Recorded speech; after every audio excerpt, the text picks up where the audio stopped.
Masechet Avodah Zarah nous enseigne qu'un jour Rabbi Meir était en chemin pour aller racheter sa belle-sœur qui a été prise en captivité, et il demande au gardien: relâche ma belle-sœur. Le gardien répond: de mon côté avec plaisir, mais j'ai peur parce qu'après on va m'accuser à moi. Et donc qu'est-ce que je réponds? On va dire à Meir: ne t'inquiète pas, le jour où tu as n'importe quel problème, tu diras Eloka de Meir Haneni, et personne ne pourra rien te faire. 12 explications dans les Rishonim concernant cette phrase. Que veut dire Eloka de Meir Haneni?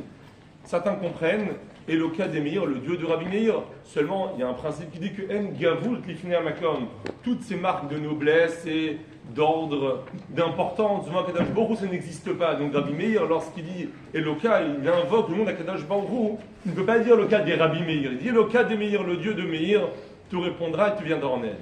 Le Maharsha sur place explique cela différemment.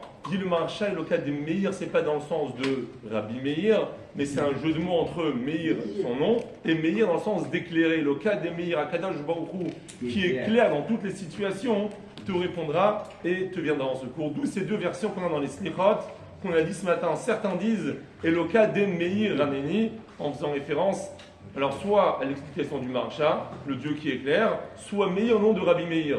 Et comme ça, dire Rabbi Yosef veut dire non pas Eloka des Rabbi Meir, mais Eloka des Meir. D'autres vont garder la deuxième version, Eloka des Rabbi Meir, parce que lui-même, Rabbi Meir, ne pouvait pas dire sur lui-même Rabbi Meir, mais nous, qui allons invoquer le mérite de Rabbi Meir, alors on dit bien Eloka des Meir.